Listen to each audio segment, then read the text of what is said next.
So just some housekeeping rules. This is a hybrid meeting, so we're going to try and be inclusive of the folks online as well.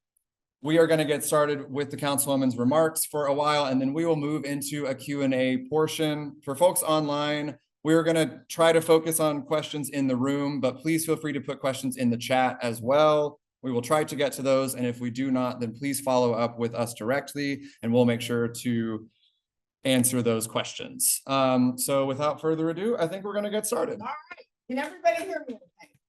Yes. All right. Everybody online, good evening. Thank you so much for making the time to be here. And my apologies that we are getting a bit of a late start. That is my fault. It has been another very difficult day in what has been a very, very difficult year. Hey, Rob, good to see you. Oh my gosh, so many great friends, and wonderful to see you all. So I appreciate you all being here tonight. Obviously, you know, we're overdue for a check-in, and I really, really appreciate folks making the time. So I wanted to take a minute and kind of do a check-in on some big ticket, big topic items. And then we'll hear a little bit from LAPD. I am really, really excited to get to introduce you all tonight to Captain Eric Eppolito. He has recently joined us in Pacific Division from Valley Division over in Councilmember John Lee's district. He has been a great addition to the team over in Pacific Division, a great partner to me and CD11, and we're already seeing the differences on the street. So we really, really are grateful to have him here. So I want to start with just sort of a general update on homelessness. And I want to start with a little walk down memory lane. You guys remember what the west side of Los Angeles looked like in 2020 and 2021 and 2022? Yeah, I remember too. It's why I ran for office. And it's what you elected me to handle. From the first day, this team and I hit the ground running. You'll remember I took office in December of 2022. And in January of 2023, we did our first major encampment intervention where we housed about 150 people who were living in tents on the sidewalks around the Venice Bridge home. We moved from that effort to Oceanfront Walk, to Venison Dell, to the Culver Median, to Glencoe, to Jefferson Boulevard, to Venice and the 405, to the VA, to dozens of encampments all over Council District 11. We have now, for the last consecutive 2 years in a row, seen double-digit drops in the number of unsheltered people living in tents on our sidewalks. Yes, since the time that we took office, CD11 has moved over 700 people who were living in tents and vehicles into interim housing, and we have one of the highest retention rates, and we are moving people into permanent housing more quickly than many other parts of the city. And that is something that I am incredibly proud of. In 2.5 years, we have housed more people and done more to address homelessness than the last administration had done it in a decade. And that is a testament to the hard work of this team from CD11 who is out there on the ground literally every single day. Here, I wanted to go over just some of the recent numbers because these are pretty astounding. Overall, between 2024 and 2025 for Westchester Playa, we saw a 59% drop in unsheltered homelessness. Where we continue to see significant progress, but we are not done yet, is with vehicle dwelling. We actually have a 40% reduction in vehicle dwelling, including RVs, cars, and vans. But what we are dealing with now is a very challenging, difficult to serve population. Part of the reason that we were so successful in the first 2.5 years is because folks that needed help, who wanted help, Folks who were well enough to say yes, who were sane enough to say yes, who were sober enough to say yes to help when it was offered. We got them. We already got them.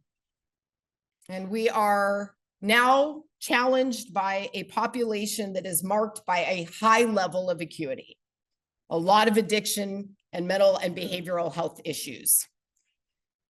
And if you see what I see currently in the unsheltered population, do you think to yourself, this person needs a motel room? Or do you think to yourself, this person needs a hospital and a doctor? Because that's what I see. And that's the resource that we don't have. It is a setting that as a state, we have moved away from over decades. And it's a critically missing and urgently needed piece of the solutions that we're going to have to address the rest of us. The vast majority of folks who are left on the streets in Council District 11 have been offered alternatives and resources again and again and again. But we do not presently have adequate legal tools to force the issue with individuals who refuse services or to accept the help that's being offered. There are some changes pending that I will go over with you, but that's sort of the status of where we are. I think you all know that I have been very liberal in the use of the tools that I do have available to me. When I took office, we had multiple embedded service providers around the district that were not working together, talking together, or operating as part of an overall team trying to accomplish one united mission. We changed that. We brought everybody in-house together and we started operating as a team. For those of you that have been by our office in Westchester, you know that we have WASA and the Circle team physically embedded with us. We start our days together, we go out on our missions and operations together, and we come back and debrief as a team together. Just that oversight and that coordination has changed the way that we are able to pool our resources and get success. I've also been very liberal in my use of our Safe Schools and Parks Ordinance. That's section 4118 of our municipal code, which allows us to prohibit tent encampments in certain sensitive use areas: schools, parks, daycares, libraries, and homeless shelters. There are some additional scenarios where if I can make demonstrated legislative findings about public safety because a history of crime or fires, I can use a 4118 zone there. We went from when I took office to having none of those protected zones designated in Council District 11 to now having 50 or 60 of them. Probably at least 5 of which, if I'm correct, are right here in Playa del Rey. 4118 doesn't prevent somebody from coming into that area and trying to put up a tent. What it does do is give us the ability to tell the person, you just can't be this close to that particular location. Some of you are familiar with the encampment on Lincoln Boulevard. You've heard me talk about this a lot in my messaging and my newsletter updates over the last couple of weeks. And this is an encampment that's a perfect case study of what I'm talking about. They had originated in Westchester Park. And of course, we have a 4118 protection zone there. They moved over to the underpass at Manchester, that's Westchester Parkway right there. And immediately we had fires and safety issues. So we put a 4118 zone there too. They moved south down towards the airport. And so they are now outside of a place that I have the ability to tether one of those zones. I am aware that that encampment continues to be a problem, and I drive back and forth between Westchester and LAX from time to time, and I am certainly personally well aware that that is the welcome mat that the world sees when they roll into Westchester. But we have plans for that encampment, and we are very grateful that we are going to have the mayor's help finally addressing that, and I think in the impending immediate future. So we're looking forward to having a resolution of that encampment. That said, that's all good news and it's good forward progress, but we're not done. We're not there yet. Vehicle dwelling and issues related to RVs are hands down the #1 complaint that we are dealing with as an office. Addressing the vehicle dwelling and vehicular homelessness has been much more difficult actually than the tent encampments. People living in the RVs don't want to give them up to go into an interim motel room. In many cases, from their perspective, that's where their belongings are, their pets, and in some cases, they provide mobility. In many cases, you see what I see, and those vehicles couldn't pass a basic operability, fire safety, or environmental inspection test if it tried. And part of the reason for that is that inventory of RVs on our streets comes from van lords. Hi, Lisa, I haven't seen you in so long. It's good to see you out there. For those of you who aren't familiar with the van lords, these are people who go and buy these junker RVs off of salvage lots and then put them on our city streets, in our neighborhoods, and create these RV encampments. I put forward legislation to crack down on that practice. It will close a loophole in our municipal code that will prevent people from utilizing our commercial streets for that purpose. That ordinance is now with the city attorney's office. It had come to us before, but we had to send it back. We needed to get some stronger penalties into it. So it'll be coming back to for a final read with the city council, and it will actually have some criminal penalties associated with it as well. And I'll tell you, I have a couple of test cases I can't wait to use it on. There is one individual who I think we have towed one of his RVs 6 times. And you know what happens?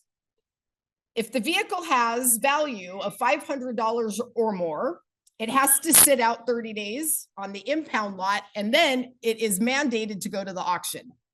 It's cheaper for the van lord to wait out the 30 days and then go repurchase the stupid thing off the auction lot than it is to pay the impound and the penalties.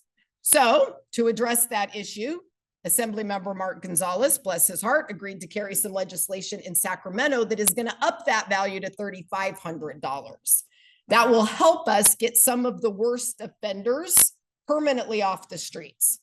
Those ones will be able to mandate straight to the crusher and be done with them. So here in CD11, and I know there are days when it doesn't feel like it, we have actually seen a 40% reduction in vehicular dwelling.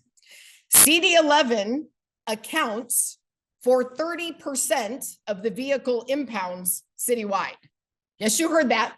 Just me, Tracy Park, one of the 15 council members, accounts for 30% of the citywide impounds, because we have been very, very clear in our communications with LAPD and DOT that we want vehicles, all vehicles, to be cited equally for all posted parking restrictions. Now, because of litigation issues, there are limitations on the circumstances under which we can tow and impound. And I am continuing to try to navigate policy changes that will give us more of the tools that we need to wholly address this issue. If it was up to me, they would just be banned on our city streets. Our city is not an RV park. We are not set up for long-term RV camping.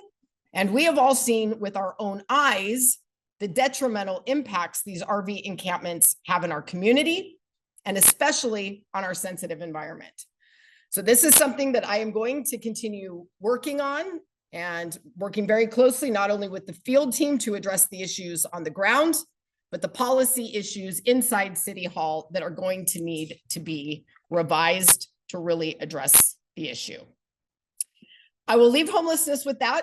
I'm sure you have a lot of questions. We'll get to those when we get to the Q&A. And I want to talk a little bit generally about public safety. Here on the west side, property crimes has been the primary concern over the last couple of years. We had some periods where we saw some very, very concerning bursts of home burglaries in Playa and Westchester. Also happened in Venice and Brentwood and Mar Vista and Cheviot Hills and Bel Air. LAPD has been very, very focused on these issues, and we have seen actually some pretty significant drops in those numbers. I know it doesn't feel like it some days. And I'll let Captain Eppolito give a bit of an update and talk about the specifics of some of those numbers. I know a lot of you have expressed frustration with long delays when it comes to calling the police, especially the non-emergency line. I know it's frustrating, but if you don't report the crime, it might as well not have happened. And your crime reports are what LAPD tracks to identify where there are hotspots, where additional resources need to be deployed. And it is the data that I need as your council member to advocate and lobby inside City Hall to get us the adequate LAPD resources that we need overall. There are many crimes that you can report online, and I highly encourage you to do that. I also am well aware of the multiple needs and requests for more patrol presence in the neighborhoods. LAPD has been very generous with supplementing our resources over the last couple of years that I have been in office, and certainly in 2025 as we have faced challenges on multiple fronts. But the hard reality is our staffing at LAPD is at crisis levels. We are going to fall down to about 8,600 sworn police officers in a city of 4 million people. There is no conceivable possible way I can have a patrol car on every corner that we would all like to have one. So in the absence of that, we are looking to the things that we can do to supplement our police force. Some of you may remember last December, I held a press conference with Police Chief Jim McDonnell and our District Attorney Nathan Hochman to announce our Safer 11 initiative, which was a huge investment of our discretionary dollars into 200 automated license plate camera readers that are being installed at strategic locations around the perimeter and within the district. This is a tool that will help LAPD identify vehicles that may be associated with warrants or involved with crimes. This is part of an overall expansion of our real-time crime centers that I am trying to bring to all 21 of our police divisions. We're working with our HOAs, commercial corridors, and local neighborhood groups to make sure that you all are on high-quality networked cameras so that if you want to, when our real-time crime centers roll out, you can make sure that LAPD has the ability to get a live feed into your network system. This is something that can be used to help with situational awareness if there is an incident in progress. It is also a resource that they can use for evidence that can lead to an arrest and prosecution later if there is a crime. So I will certainly continue my efforts in City Hall to ensure that our LAPD is adequately staffed and that our budget prioritizes public safety. And some of you may have seen my no vote on the budget this year and heard the frustration in my remarks. With this $1 billion deficit that we are facing, we are barely keeping core minimum services together. We're already seeing some reductions with our Care Plus teams and the number of operations that we're able to do. That my team and I are going to continue to borrow and beg and fight to make sure that we all have the resources that we need right here on the ground to keep delivering these improvements that I hope the rest of you are seeing on the West Side as well. So I've said enough. I think for now, I'm going to take a quick pause, and I would love to invite Captain Eppolito up to introduce himself and say hello. And maybe you can kind of walk us through the overview from LAPD on the current crime trends in the area.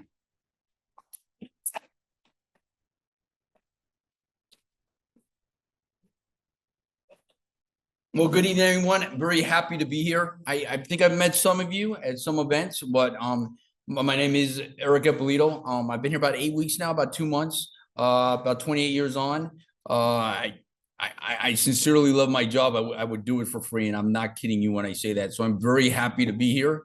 I've been a captain about 2 years. I also have a wife. She's also a captain on the police department. So I just want to start and say I want to thank the council office for their partnership, because it's all about partnership and collaboration, and we have the best one. And trust me, we couldn't do our job without their help. It goes hand in hand. Now, from a crime standpoint, you guys are looking great. You usually average about 435 crimes a year for your area. You're at about 225 crimes right now. You're down about 33% in burglaries and over 30% in multiple areas. The aggravated assaults are about 9%. That's 21 versus 23.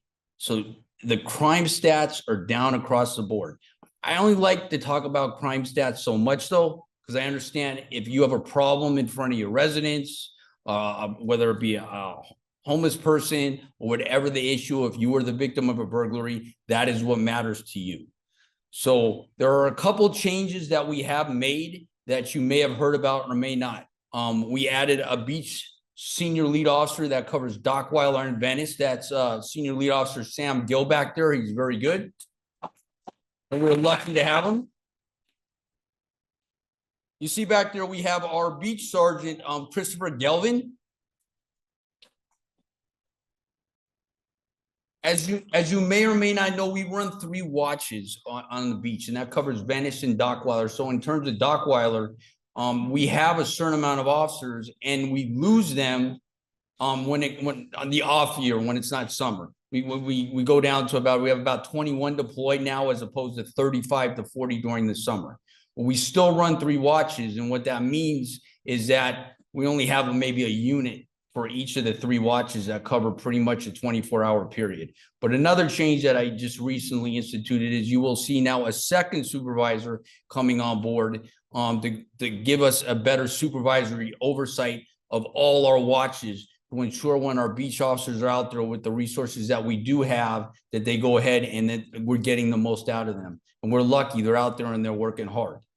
As far as resources, yes, the councilwoman is very correct. We are low. So we're trying to use all the tools in the box. One of the things coming is the other night, Sergeant Brian Cook, our pro officer back there, we are doing a volunteer community patrol program, which consists of pretty much those individuals. I hear a lot of, I got to drive around and I got to look for things myself, and I have to deal with things in my own personal car. We do not want you to do that. We want you to call, obviously, 911.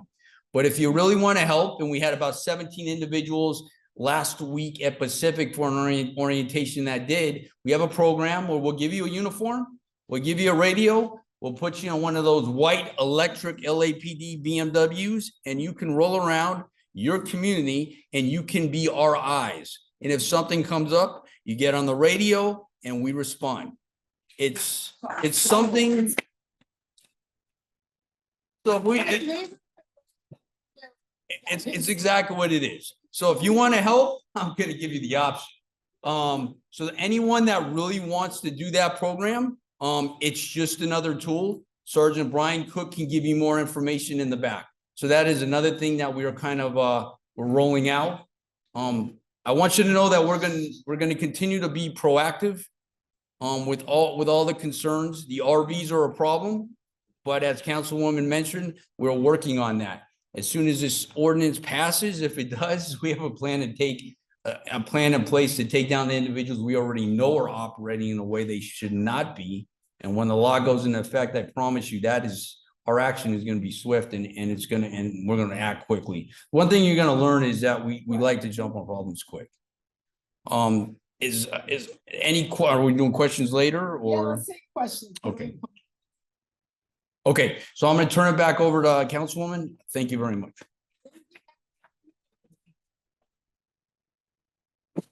All right, you guys see why I like him, right? A couple of Playa specific things I wanted just to hit up with you guys. Delray Lagoon. So I know that we have persistent issues there with late night parties. You get a lot of folks speeding in the alleyways. I know at Pacific and Convoy, we've got issues there from time to time with folks doing donuts and stuff like that. So we have obviously made Captain Eppolito aware of that, and we are going to continue to work with them for continued enforcement. And Trey, we actually have some infrastructure updates for Convoy and Pacific that are going to address this. You want to step up and give us a quick update on what that is? Yeah, of course, absolutely. So there's actually a couple of things. We are working on a traffic safety solution for specifically the intersection of Pacific and Convoy. It will involve some bump outs and bollards and additional crosswalk.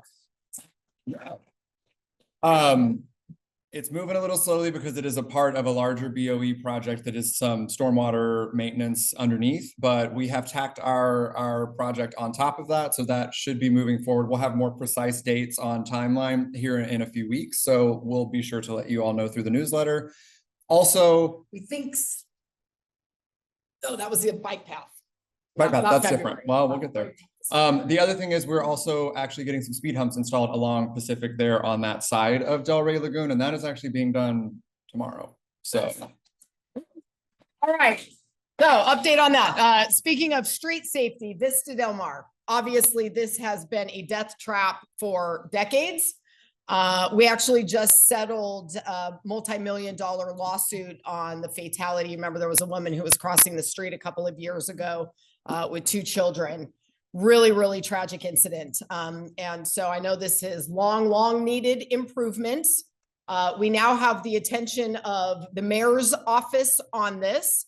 I actually had a very high level individual from the mayor's office meet me in Playa. We drove the length of Vista Del Mar back and forth a couple of times together, noting all of the areas where we have issues, where things need to be redone and revised. So we are presently working with them and our city departments to do a comprehensive assessment and overhaul to bring a whole new slate of improvements there. That is going to be a long-term project. It won't happen overnight, but it is something that we all recognize urgently needs to be done. So speaking of the beach along Vista Del Mar, let's talk about bonfires. Obviously, this has been a concern that has grown and really, I think, started to get out of control during the pandemic. Part of the reason for that was during the pandemic, the county took away all of the concrete fire pits that used to be out in Dockweiler. Remember that? There used to be 60 of them. So the county used a forklift to move and stack them because I don't know, for whatever reason they did. And almost all of them got broken. So 60 was reduced down to 20, and they're just because they don't have as much availability, people have been kind of doing their own thing. And you all know that for years, since I was a kid in the 1970s, you know, the bonfires and the fire pits at Dockweiler have been a reason to go there for a lot of folks. And so there's a lot of culture that comes with it. And in the absence of those fire pits, we saw a lot of that activity moving north and into Playa del Rey. I butted into the county's business at the suggestion of Sergeant Galvan, actually. Thank you for the tip.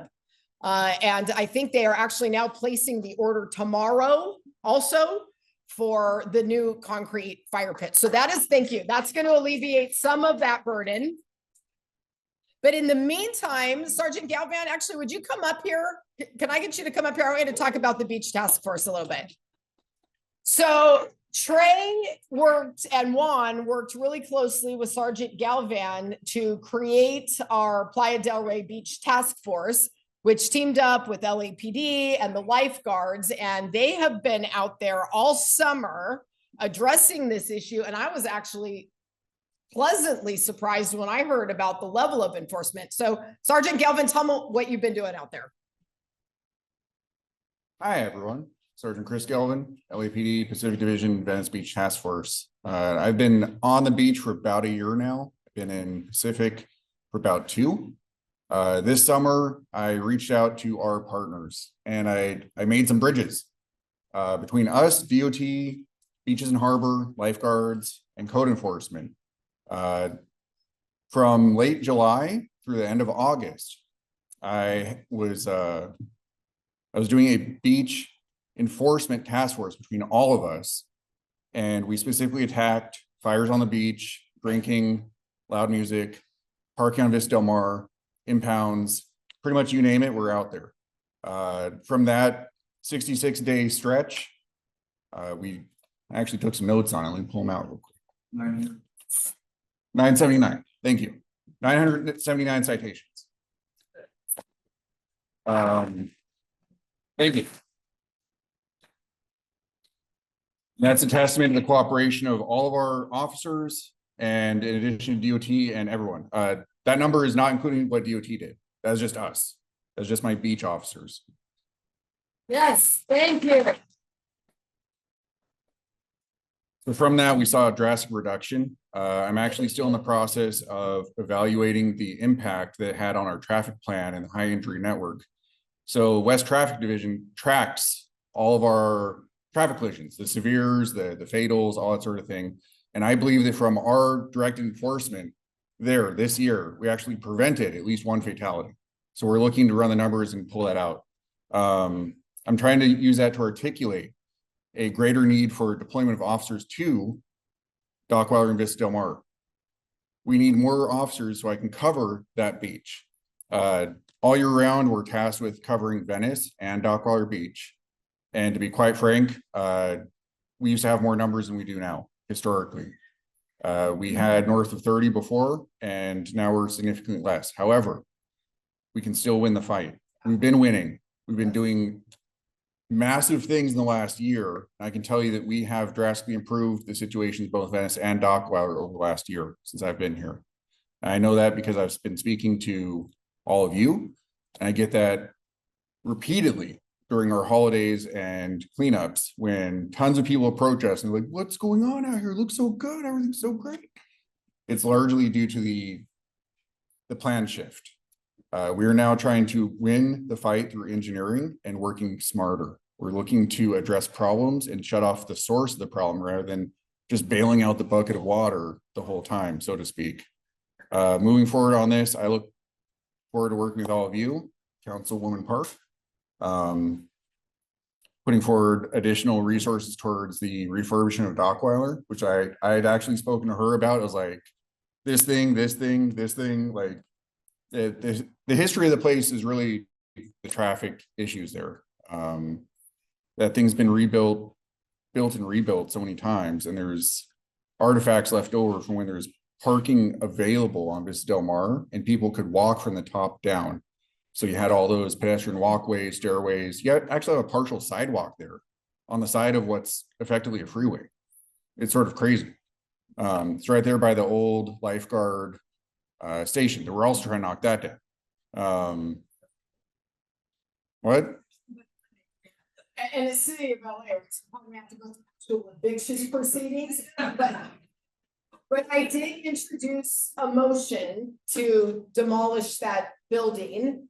And we just, Juan, correct me if I'm wrong on this. It's just a matter of figuring out funding and timelines on it. And given where we are with the budget, it's a tad on the lower priority rung, but we want to get that thing out of there.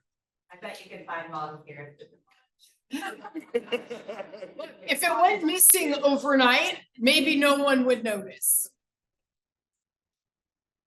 Probably shouldn't say things like that in public. Cut.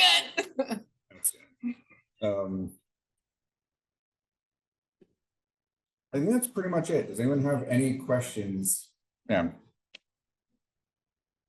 I live directly, I live on this directly off where the fires. So like Napoleon in that area? Begin after 10 p.m. And this past Saturday at 1 a.m. in the morning, there were 12 fires. So there is no enforcement effort. To the point where smoke detectors in my home gone off. I understand and I can see the activity that you have. They come by, get the fires out. 3 minutes later, those fires. So I appreciate that you think that you're addressing this, but I watched them, they come with their kids of wood at 10 p.m. and on. So that there needs to be more enforcement. I agree. Down the street, 30, 40 cars at 2 a.m. in the morning. So I understand that you think that you're aggressive, and you are, until 10 p.m. After that is. So please, as you're looking at your staffing, this agreement is really important. It may be possible going forward to put additional deployments out there and to address the things you're talking about. As the captain and the councilwoman had previously mentioned, we are struggling with our deployment. We are trying very hard to balance resources. Everything that we do at this point is a opportunity cost. We have to choose between doing this or doing that. And we make that choice all the time. It is a very hard choice to make, especially when things like what you're describing are going on. But I'm confident that there are solutions to be sought out. And I'll continue to reach out to DOT to try to address the Vista Del Mar solution. I recently had a proposal that I put through Sean Silva, check back on it. But basically I was trying to see if we could get an MTA license plate reader to run down Vista Del Mar. If you guys aren't familiar with that, basically they, I believe in Wilshire, they started enforcing bus lanes with an automated camera on the side of a bus. So no officer stops, no one talks to you, none of that. A vehicle drives by and it sees everyone who's parked illegally and it sends them a ticket in the mail. Do it. If we can adapt that and put it on Vista, I guarantee you that'll stop. All right, Sergeant Gavin, thank you for that. Any other questions specifically on the fires on the beach? Otherwise, I'm gonna let him.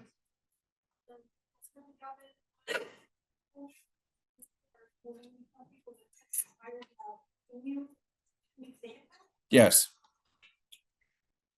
Yes. If they don't have ID, my officers will ID them the same way that we ID anyone who doesn't have ID. Basically, we can take their info, name, date of birth. They'll tell us all their specs, height, weight, all that kind of stuff. We will run them in our government computer and it will tell us who they are. If we don't find them, there's another way to do it, which my beach officers have equipped, is a blue check device. So it can fingerprint you in the field and it'll tell you who you are if you ever had a driver's license, ID, or been arrested.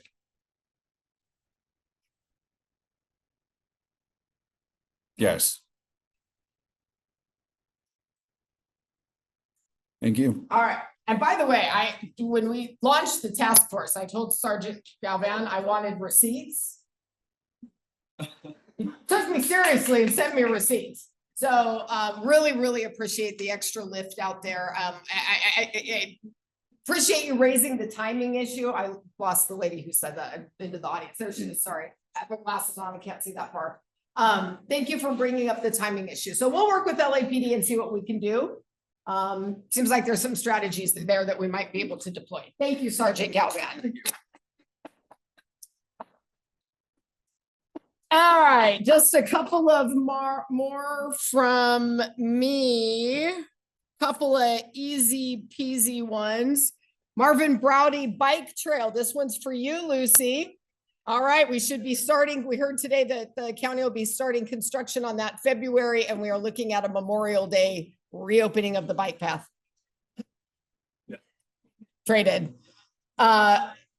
And one more thing, for those of you who may not have heard, we have a really exciting mural project coming to commemorate the Gillis tournament that, as you all know, went on at Toes Beach for 50 years. And Lucy has been at the helm working with the CD11 Foundation and the county, and that is going to be a really, really cool thing out there at the beach too. So, one thing I will just say on land use briefly, because I know this comes up and it's also top of mind, and then we're just going to go to open questions. Obviously, lots and lots of discussion lately about density and where and how to allocate that here in the west side and all over the city of Los Angeles. Over the last couple of years, CD11 worked really, really closely with community members, stakeholders, community groups all over the Westchester Playa del Rey community plan areas.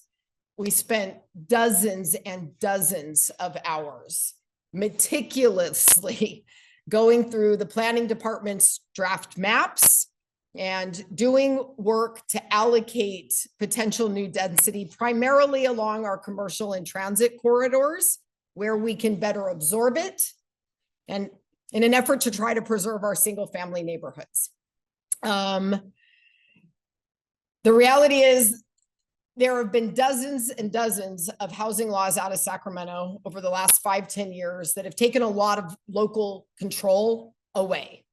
And if you've been following the news over the last few weeks, there is a bill currently sitting on Governor Newsom's desk, SB 79, that will open up half-mile radiuses around certain qualifying transit stops that will completely eliminate single family and other zoning. We did a series of pop-up town halls, online town halls to educate the community about SB 79, to show folks on a map where we think neighborhoods are going to be impacted. And they are certainly from Westchester through Venice, Mar Vista, West LA. Hearing a lot more concerns about even now into places like the Palisades with some transit issues on and around PCH. And so I believe that there is a way that we can allocate density. I think that there is a way we can achieve our housing goals. But as the council member for the most disaster-prone, difficult geography and terrain in the entire city of Los Angeles, I need the ability to be able to say no sometimes. This is a bad idea in the wrong place. And if you want me, as your council member, to be able to advocate in that way on your behalf, I might encourage all of you to send a note to the governor's office and ask for a veto. I have, the mayor has, people who have put a lot of work into thoughtful planning and allocation of density have as well. So I just flagged that for you. It's something that we are going to continue to follow along with very closely, and I will keep you updated if things change, because that is going to just blow up huge parts of the west side. So with that, why don't I stop talking and let's go to questions. Yes, I will be sure to bring that up. Just a point of clarification for everybody who is going to be answering questions, to be mindful of the folks virtually. So can you just kind of repeat the question in your answer, sort of? We can take the mic around if we feel like people need it, or people can just kind of really give it all they got. All right. Yeah, and just also just being respectful of everybody's time. I know the Dodgers are playing right now, so just let's try and keep it a short and move it along. Yes, sir.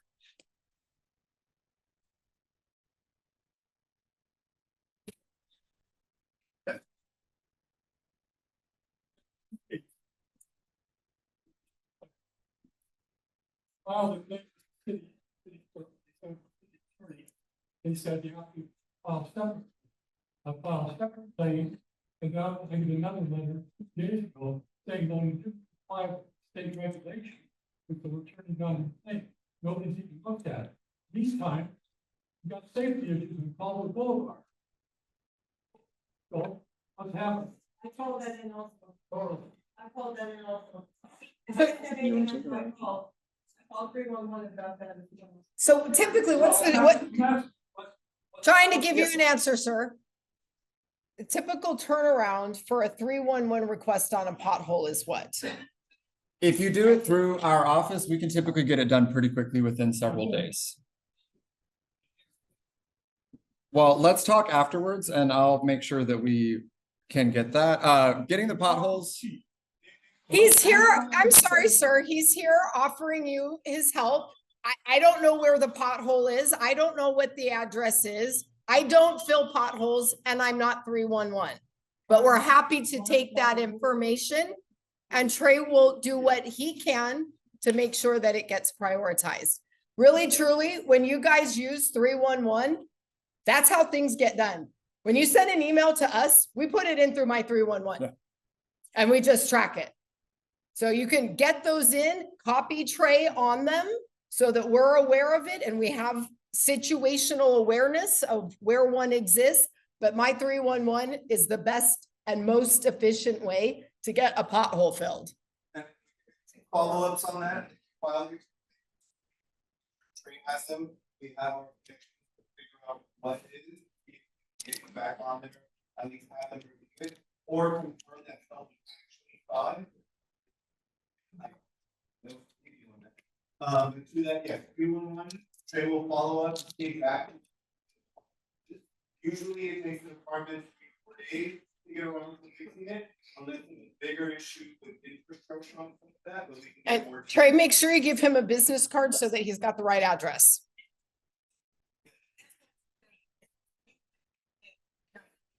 Between what and what?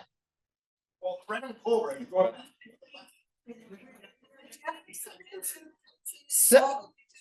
So from Jefferson to what? From Jefferson to the freeway. Trey asked, see if DOT can just come by and do a segment assessment. Yes. So what I will say with Both sides. obviously, we've talked a lot about budget cuts, and one of the big cuts that has happened has been with street services, who are the ones who handle street resurfacing and repair. So I know that I have put in several pothole repair requests on Culver, and a lot of times it rains once and the pothole is back, or there's a new pothole in another place. And the other We- problem is after it rains, you have to wait for it to dry out through the pothole repair, and by then 50,000 people have already had flat tires from it. So just to give, right. Yeah, so just to give you kind of an insight into what this process looks like now. So the Bureau of Street Services that handles that street resurfacing, with their budget cuts, what they have done is kind of shift their strategy away from resurfacing whole big stretches of road to doing what they call large asphalt repair. So it's somewhere in between redoing the whole road and just doing a small pothole. So we are going to work with them. We have been working with them as they figured out exactly how many of those they can do, the linear feet, et cetera. So I will give you my card and anybody else as well, and we can talk about that because I know that that is a main priority. That road is terrible. All right. Yes, ma'am.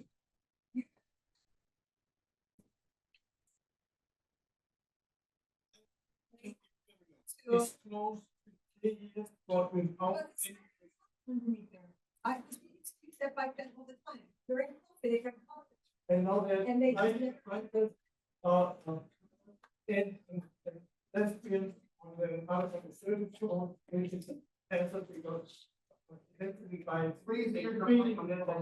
Yeah, they were just noting that the bike path now has been rerouted and under sound for about 3 years. Why did the county do that? I don't know why the county did that. There is. There was actually in the last winter, there was actually a lot of damage to the concrete on one of the segments. And that's what we're waiting for the repairs. That they're starting in February, and that's what has the Memorial Day reopening date. Lisa. You're welcome. You're welcome. When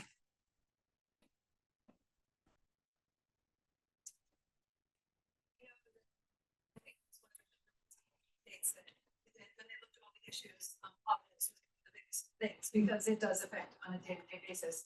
I just want to bring up, and thank you so much for the officers who are here to deal with our unhoused situation. There's still 7.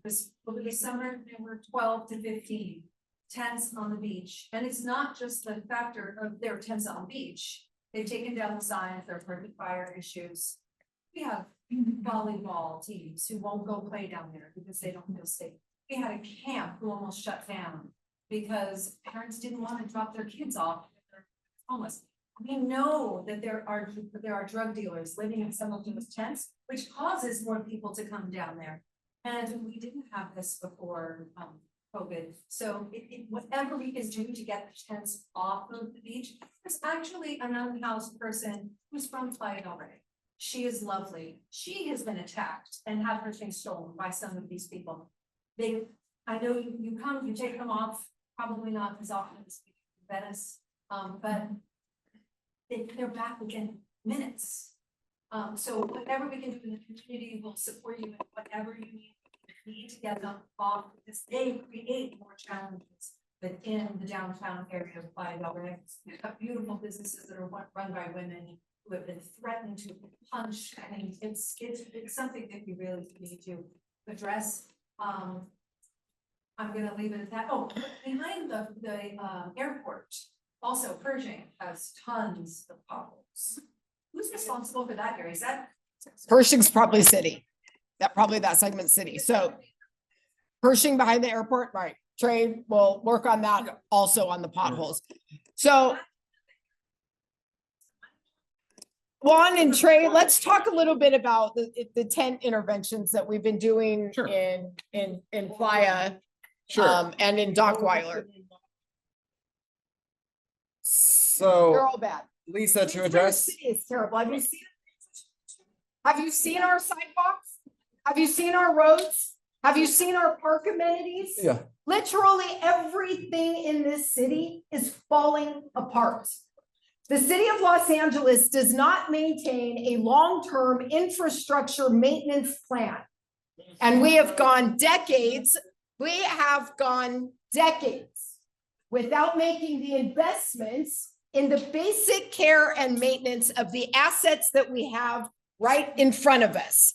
And we are paying for it in liability claims on the back end. Yes, instead of fixing the dang sidewalks, we pay millions and millions of dollars in injury claims. So as we are heading into our charter reform commission, people need to engage around creating a multi-year budget that allows for continuity to see those projects through.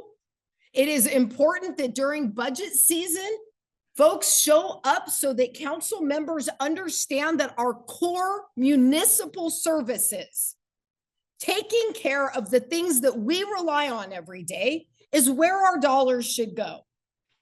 But we are down $1 billion a year rabbit hole on homelessness. We are left holding the bag on complicated social and housing issues that are not core municipal services: police, fire, sanitation, street lighting, tree trimming, and potholes, among other things. So I lobby for those things. I want to see our budget right-sized.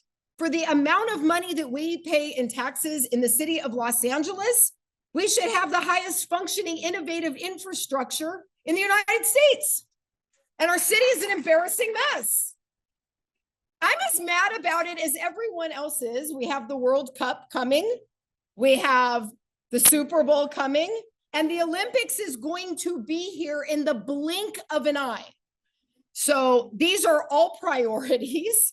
And for me, using the Olympics to drive the infrastructure upgrades is the point. If we're not going to make those legacy investments, why host the events? All right, moving on. wait, can I Yes. actually, sorry, I want Oh, we to. never answered the address text. Lisa, your question. Sorry, Lisa. But hey, I mean, I wasn't gonna stop you. So to address Lisa's question, which is just kind of regarding beach encampments and those impacts on Playa del Rey. So we do actually conduct roughly every other week an encampment cleanup all along Dockweiler Beach. To your point, we understand that oftentimes folks come right back. That is something that we really struggle with. We have limited legal tools to prevent that from happening. I will say it is a huge shout out. The beach is jurisdictionally very challenging. We have to have our LAPD folks out there, LA Sanitation, Record Parks, it's a state beach, it's a whole thing. So we have deployed significant resources to handle that. And I know it continues to be an issue. That is why we have enacted some things like several 4118 zones up and around the jungle and in the rest of Playa del Rey. I know we have a new senior lead officer, Gil, who is going to focus specifically on the beach, which is super helpful. I know that we have seen a reduction and there are still some tents there. So we're going to keep on pushing, offering resources and conducting those operations. But please know that we know it's there and we are deploying resources. to try And one of the make it. challenges, of course, is the only sand that the city controls on our coastline actually is Venice. County controls the sand for Will Rogers and Dockweiler. So they do nothing and we're literally nothing. And we are using our city resources to try to cover territory that frankly isn't actually even ours.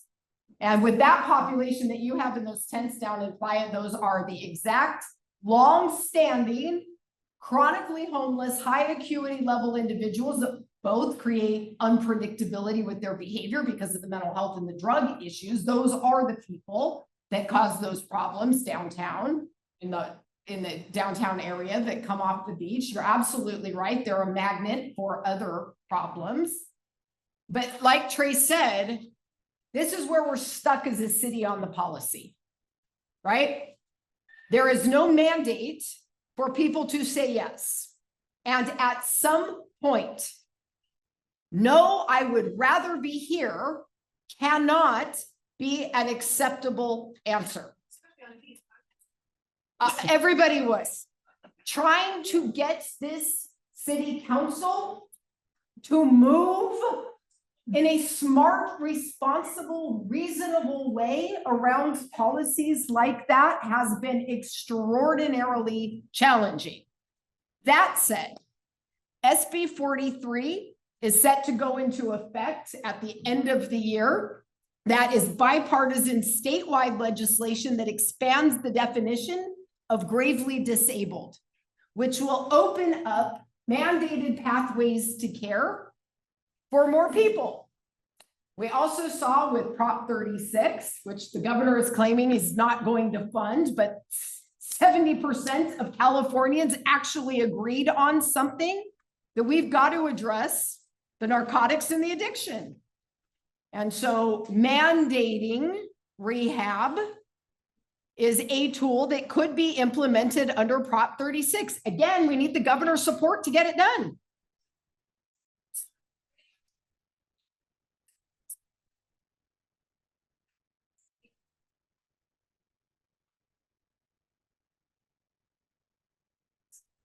Okay, good to know. We'll make that note. Yes, sir. So I'm curious if you ever considered, and I don't know, maybe you have run into is there a way to create safe camping spaces where there are services like bathrooms, clean outs for the RV, sewage, etc. That can be longer term solution than just playing whack-a-mole. Yes, and that's basically what we're doing with this population that just doesn't want to go. So yes, that would be a cost-efficient way to provide folks a spot.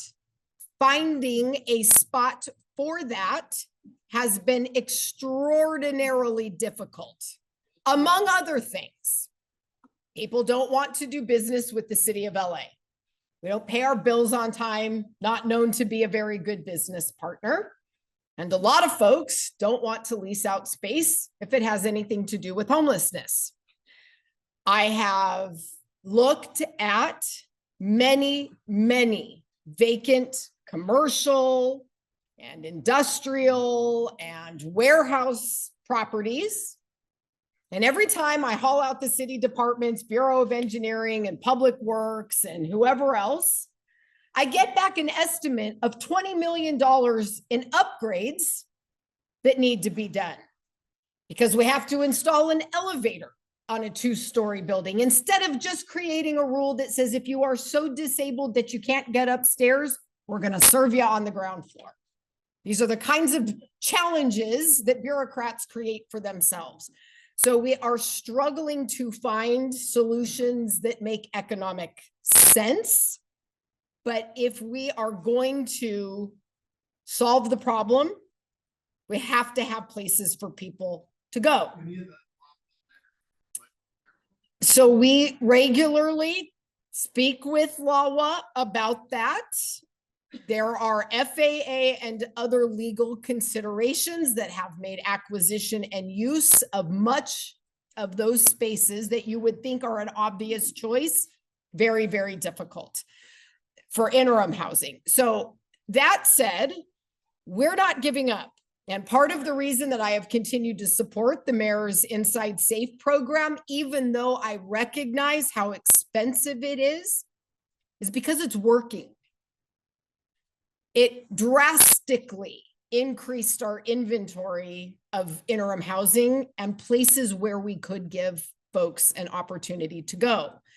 When we had to close down the Venice Bridge home, which shouldered a lot of those interventions that we did those first 2 years in office, we lost 154 beds. We are actively looking at solutions to replace those in locations where it can be done. We have to. We have legal obligations to meet with the LA Alliance settlement. But the beds that we need to be suitable for the needs that we're trying to address as well. And no matter where something like that may eventually end up, it has to be respectful to the host community as well. And unfortunately, many of us, and certainly me who lives in Venice, have seen with my own eyes when they're not well managed. And so we are going to continue to work on those solutions because I don't want the progress to stall either. But we are going to have to focus on a higher acuity level of services that deal with the underlying mental health and addiction issues. And that is something that we as a council office have invested in. We have actually partnered with the county to bring those services into Inside Safe motel rooms. We're actually funding that to try to help with some of the most challenging cases, some of the faces that you folks actually recognize probably. But that is an entire system, a back-end system that needs to be set up to get those folks the actual medical level care that they need. And that is just beyond dropping someone in a motel room somewhere. And to that real quick, we do, and I see you, Miss, back there. I'm going down this way, so I got you next. We have already done a pilot for vehicle dwellings and RVs. It's actually been successful for the most part through a state grant that we have received and we're working through right now. Actually, Trey in his field area, we did it actually too far from here. That program is shut down and we shifted around to other areas. So we are looking at some of those locations specifically as well. LAX, as a councilwoman mentioned, for interim housing, and those are beds, structures, everything she mentioned is right, but we did partner with them for a year and a half on a safe parking lease where we put in some of the vehicles there. Again, their lease went up and they don't give us a discount. They give it to us at market rate for various reasons, as well as other safe sleep sites. So we probably on the west side have almost every kind of solution right now in terms of that we're piloting or working through. And as a councilwoman mentioned, we're also looking at bigger interventions to fill that gap. Because we do need to, as she mentioned, fulfill some legal obligations and put up some sites so that we can get people indoors. What we don't have is a legal tool to mandate people into the care that they need. And that is what, I'm a city council member. That needs to be a state law. I'm trying to create tools out of thin air for us here in CD11. Somebody else calling on folks? Back there, Miss, right there. Yes. And then Sarah.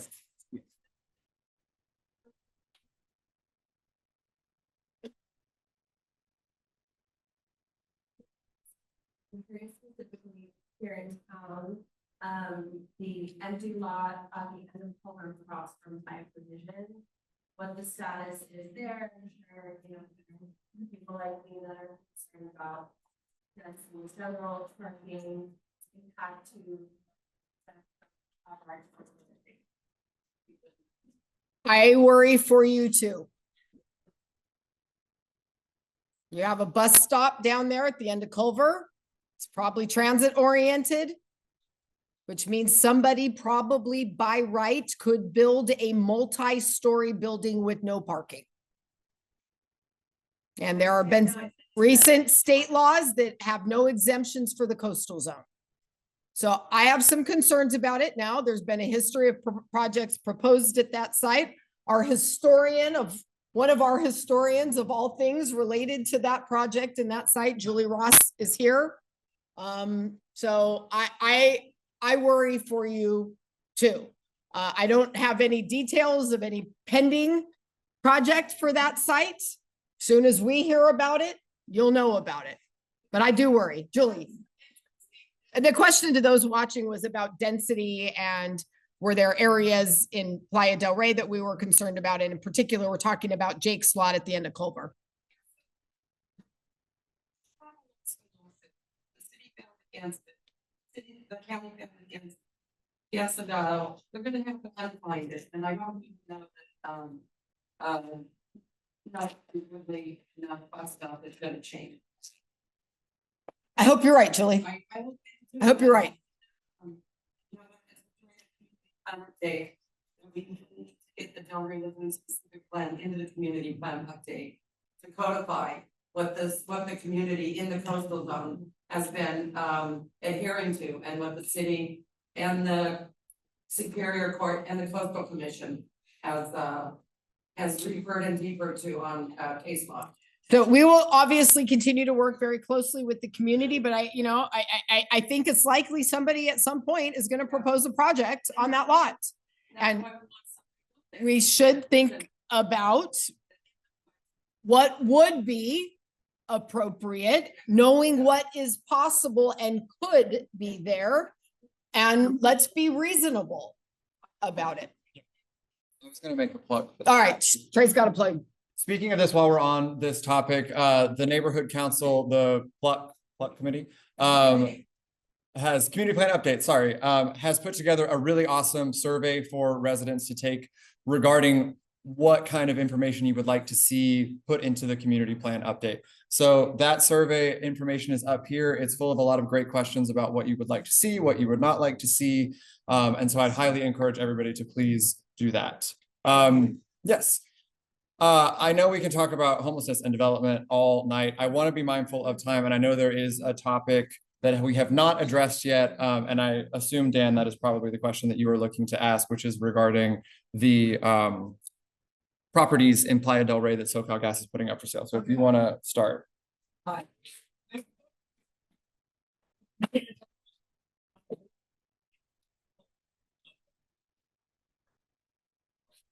Love your video tour of the park, by the way. So I'm a 35-year resident of Playa del Rey, house is about a quarter mile here. We share the neighborhood with the gas company. And actually it's been a great relationship with the gas company for many years. They're currently selling 17 different lots. One of them has been a park for 15 years, right over here. And we're asking, last night, the neighborhood council, we actually passed a motion to ask you, councilwoman, to please slow down what's going on in the bidding process. We realize that it's a private company. It's been a park for a long time, so it's issues about green space, it's issues work space, or where you live, and this is Yeah, so I hear you loud and clear. I wish I had legal authority to slow it down or stop it. I sure wish SoCalGas had reached out a little sooner. But that said, we are already in touch with our city departments, and we are gonna look at some creative strategies, and we're in touch with SoCalGas as well. They know our interest in seeing what can be done to hopefully preserve this as a park. So we don't have a viable pathway identified exactly yet, but there's a whole bunch of us looking for a way to cobble one together. So bear with us.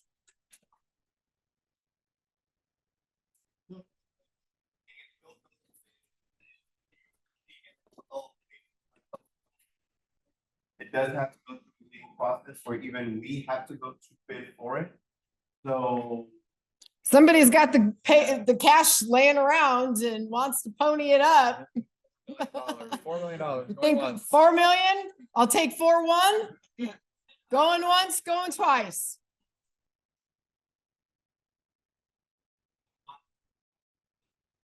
well, is there an opportunity to offer Can we do one-off tax credits? I don't know. It's a utility that needs to stay. Yeah, I don't know. Yeah, it's an idea. Thank you. Appreciate that. We always like good ones. I don't know the answer, so we'll look into it.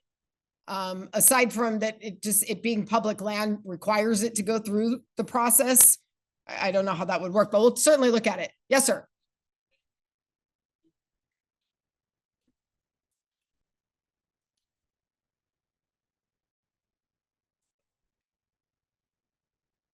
Maybe, and just I see all the really bars and we met because of this park, and I just imagine having rows of homes, the other like structures with stuff, and then afterwards, where do you go to hang out? Like, where do you sit on the sidewalk now and like, well, I don't know what alternative, and I just love that place. I just thank you for caring and bringing up a solution and praying that all the lots, like, it's all them and save this like 4 in a row and like take compromise that betterment of our community. But without it, I wouldn't know who Dan is. I'm Tracy Park and I support public parks.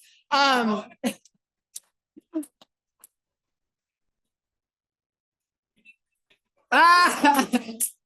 guys are hilarious, but yeah, we are literally going to look under every stone to see what we can do here. It makes me very nervous every time large parcels like that become available on the marketplace for all the obvious reasons.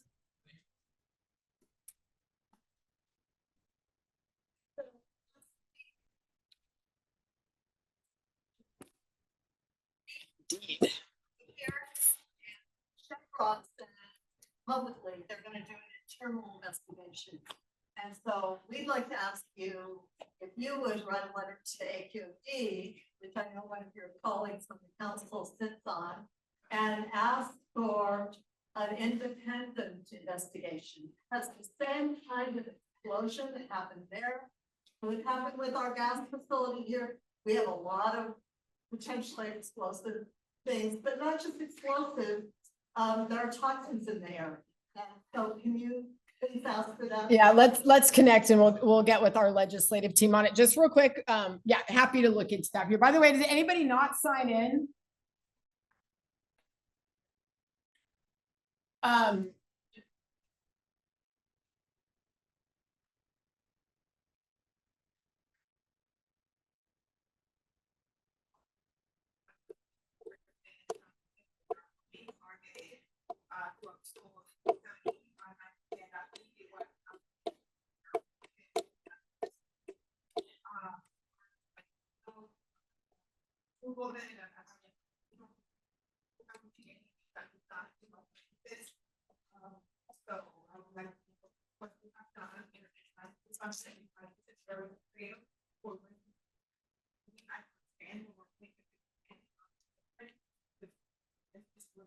So first, what I would suggest is if you haven't already, sign up for my newsletter.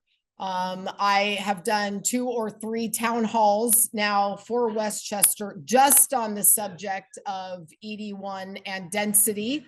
Happy to circulate the links to you so you can hear a fuller discussion on it. But in terms of where projects go in Council District 11 or in any other council district in the city, you know, we as a council office, we don't control the private real estate market. We have nothing to do with what lots go up for sale or who buys them or what projects ultimately get proposed on them. There are 7 ED1 projects in CD11. Is it 7 or 8 ED1 projects? I think it's 7 or 8. Westchester has the 2 largest. And I think from a developer's perspective, and I'm not a developer and I don't work in that business, I never have, but they're going to be looking for purchase opportunities that have adequate sized land to buy, so spaces where building can be accommodated. certainly in places where the prices are more effective. You know, a lot of the density that you've seen develop around the city over the last couple of decades have been in neighborhoods and communities where land values are lower. So that's just not something in terms of targeting where things go. We don't, as a council office, have anything to do with that. There are a number of other very, very large projects going in around the district, a bunch of which are not ED1 projects as well. In fact, there are about 9,500 units somewhere between approved and in the pipeline for approval. So what have we done to manage and address this?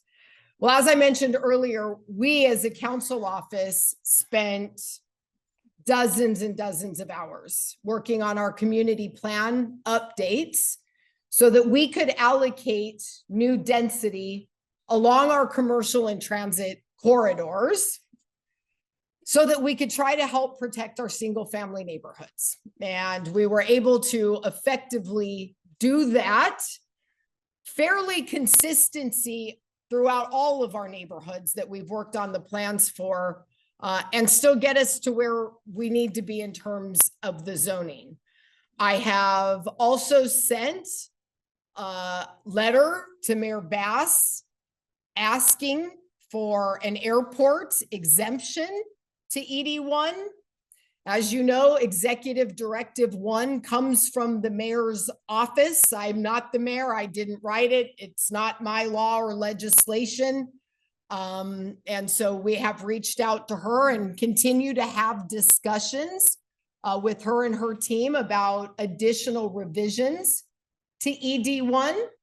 So I don't know what the ultimate outcome on that will be, but we are very, very mindful about the allocation of density, and certainly after January 7th, where we've seen the strains on our existing infrastructure and impacts on evacuation routes. Those are the kinds of things that need to be front and center when we're talking about planning for the production of new housing. So I hope that gives you a little bit more clarity. And let's make sure we get your email address so that I can send you those prior town halls where we do a deeper dive on it for you. No problem. Okay.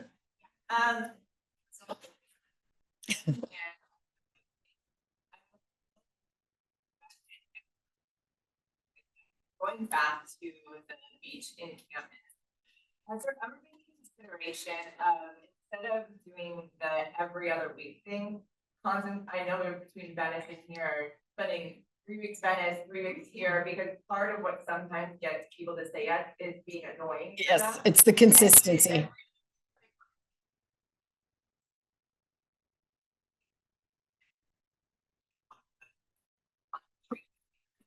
Let me just my other question.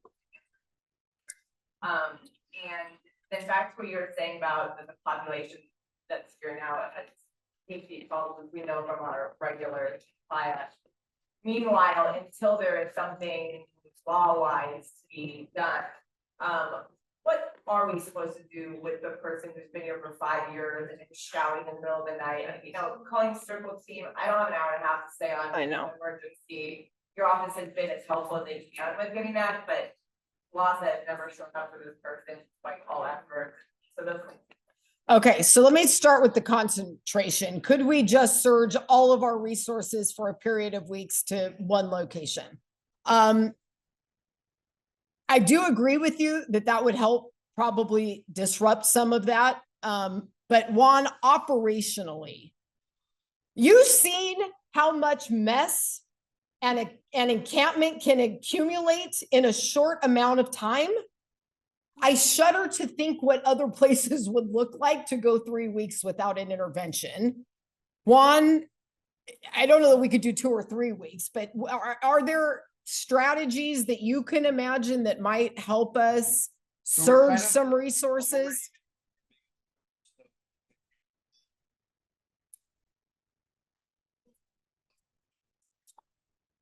So we are the only office that actually gain more resources to date. And even after all the cuts that went through, we maintained our team. So now, instead of just a Monday, Tuesday operation, or Monday, Wednesday operation, where they would be from Wednesday only, and by here, I mean Pacific Division. The way that they've broken up West LA, Pacific, Monday, West LA, Wednesday, Pacific. So we only have 5 hours top, 6 hours, Sarge. So we get to about 4 locations. So when the Coastal Care Plus team came on board, now we have Tuesdays and Thursdays that are dedicated. A majority of those, which is 8 days out of the month, 2 per week, goes to Pacific specifically. Most of that is like 6 to 7 days. We keep it on the bi-weekly, and that's what we control with the sanitation. The problem with our beaches and the extended resource is that I need rec and parks because they have the jurisdiction over those encampment cleanups. So my officers, our officers, should I say, can go in sight, they're out there, people move along, but they don't touch the property, they can't touch the property legally, there's a whole other process. Since it's on the beach, I need rec and parks. We have strained that as we've, every drop of that lemon that we can get. We went from 0 days before we came into office to now, Trey, what are we, bi-weekly, are we? I think we're at bi-weekly on that end.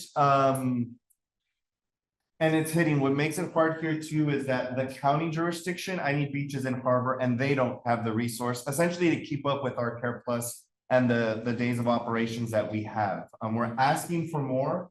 Every so often we will flip it and bring a few more days here. But we're just talking our beaches. When I go to Westchester Park proper, Kenmore Park, Westminster Park, which are other parks, it's the same rafting. So if I send them here, your other parks are not getting paid up for a beach. So that's the balance that I have to find.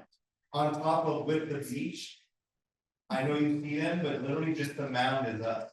You go out 10 feet, you go into the county, our resources cannot go onto those beaches for union laws, labor laws, and they have things that way beyond our control that'll ever be in our control.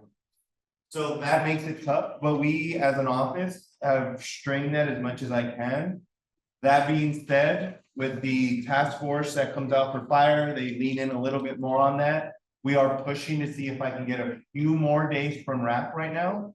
So that we can give you guys down here a little bit more. Coordinating with some Slow Gill over there now, as you see, they're changing their deployment as well to try and address that and focus on it a little more. And that's where we're going to partner with them and kind of see how else we can facilitate that. But in terms of the resource, we're kind of capped on how much more I can change it around. And I don't want to tell you no, but let me work and see if I can get you more, but I just know we don't have the resource.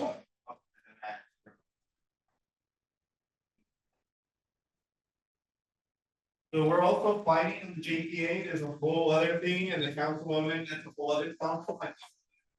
The city and the county's governance agreement over the sand and the concessions and the parking lots has not been updated since 1975. That is 50 years.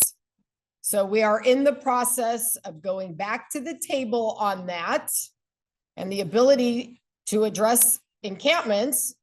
As long as I'm the council member, I would prefer was within the jurisdiction of the city of LA, because then we'd handle it.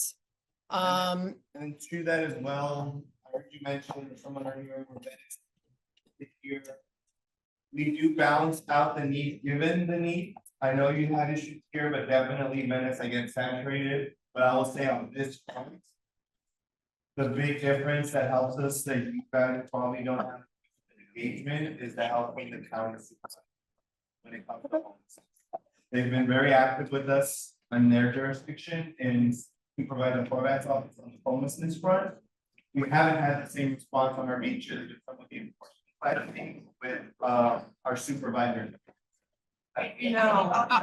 Yeah, so let me get to the second part, and I see the natives are getting restless. Everybody's ready to get out of here. So we're going to start winding this down a little bit. Sarah, I think the second part of your question was, what do we do about these long-term chronic folks? You know,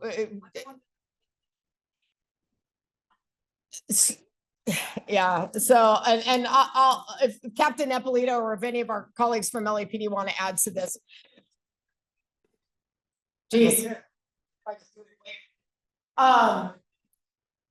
We have a by name list too.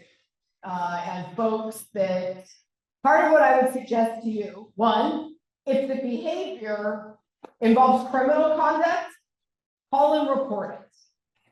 Part of the strategy to get folks into care or other settings is documenting the record, building the file that's needed.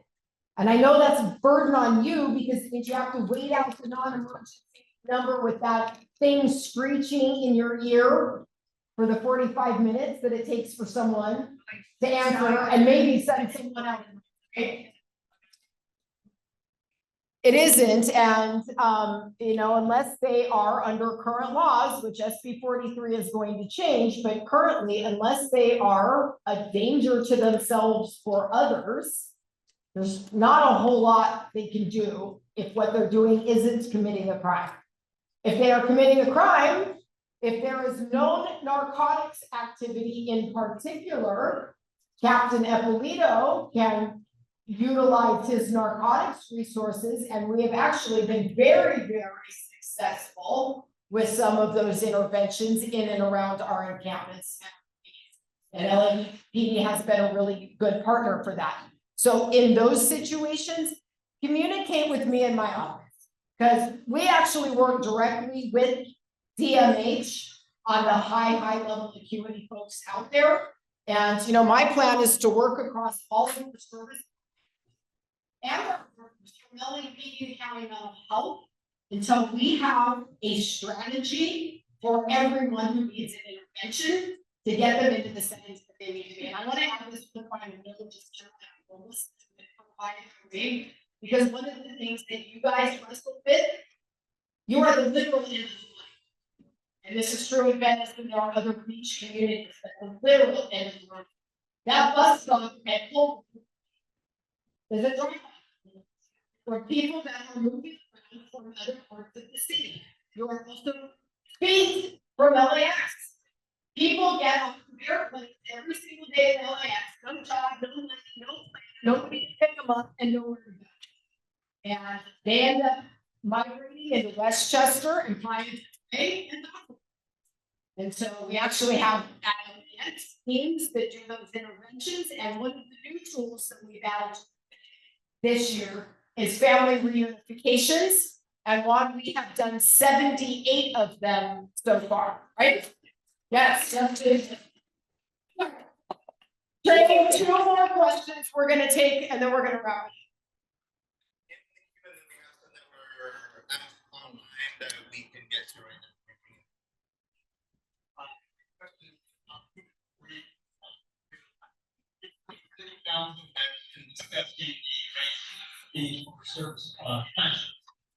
And I would like to, any of that discussion involved contracts with these companies.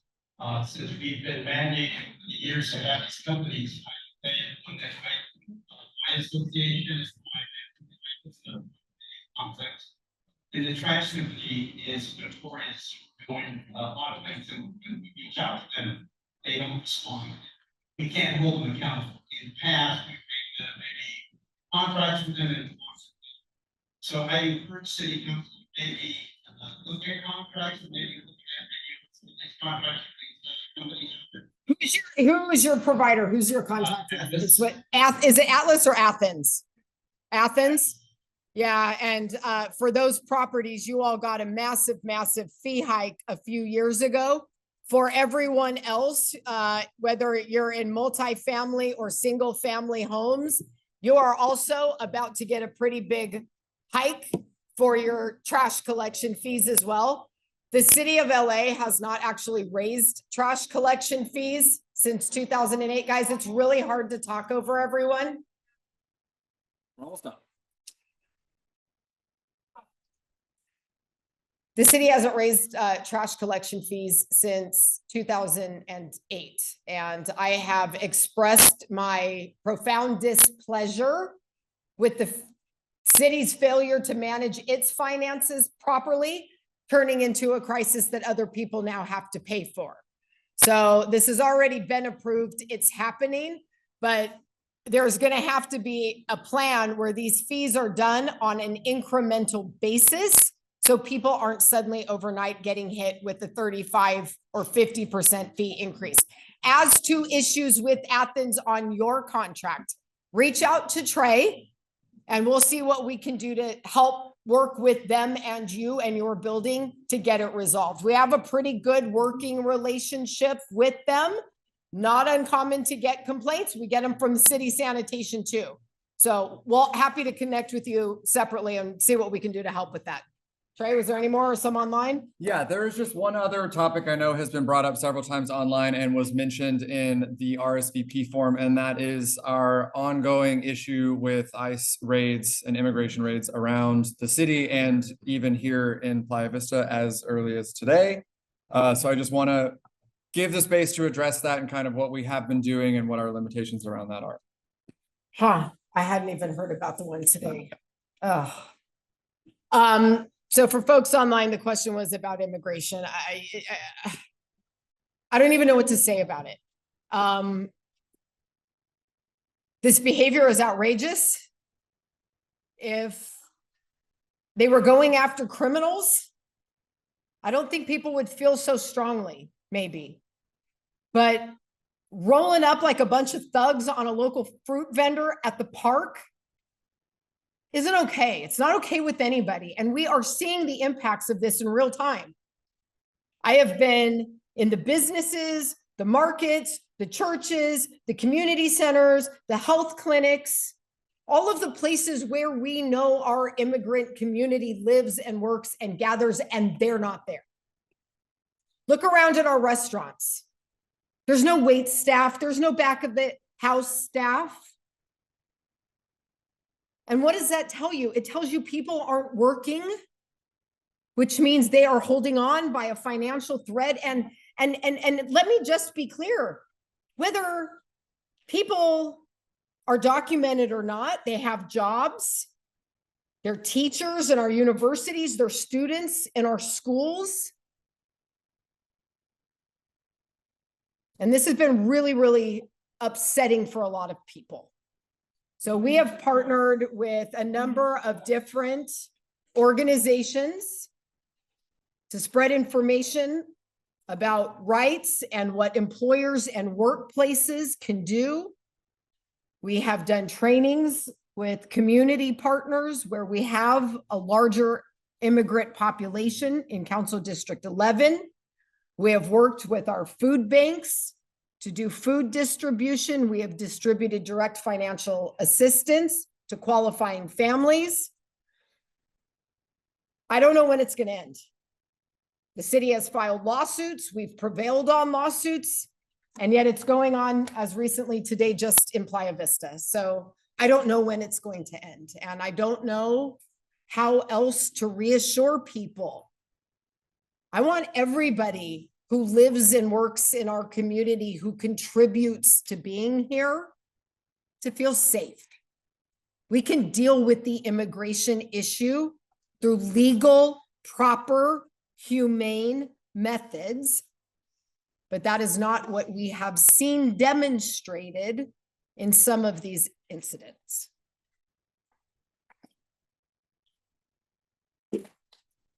All right, is there any online? People are really getting tired, so we got to wrap this up, but I don't want to leave questions from online hanging. Can we take maybe just a couple quick ones? And while Trey's looking for a question, one more update that I forgot to give you earlier. So Jefferson Boulevard, if you haven't been over there, the Jefferson Trail is completely reopened to the public now. Yes. If you haven't seen, the freshwater marsh looks amazing. The wildlife is coming back. We planted over 1,000 new fresh native species in there. And we are going to be delivering a fully protected bike lane on Jefferson, which will not only connect Playa del Rey and Playa Vista for the first time, but we will never have a parking issue on Jefferson Boulevard again. Questions? No, we're good. No? All right. Seems like all right, Lucy, this has got to be the last one. All Can you tell, rangers that, like, they can't be there, because it's sensitive area, so just, you could let them know, 500 feet. Yeah, we'll have that conversation with them. All right, so guys, it is getting late. We've gone over our time this evening. So I want to say thank you to everyone who joined us online, everyone who made the time to come out in person. As always, to your fabulous CD11 team and our friends at LAPD. Thank you all. Good night.